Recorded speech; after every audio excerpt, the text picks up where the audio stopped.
নমস্কার। 15ই আগস্ট আমাদের দেশ স্বাধীন হয়েছিল।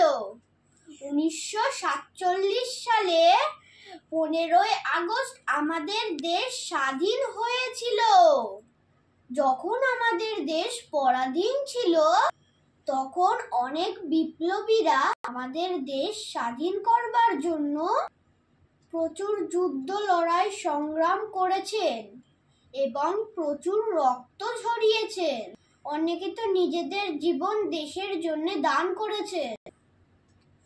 এইসব বিপ্লবীদের আমার সহস্র কোটি প্রণাম।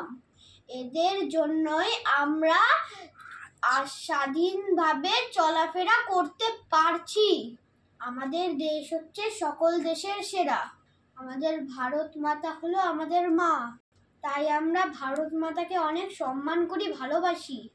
তাই এই 15ই আগস্ট দিনটি নানান জায়গায় নানানভাবে অনুষ্ঠিত হয়। 15ই আগস্ট দিনটির জন্য সবাইকে শুভকামনা। নমস্কার।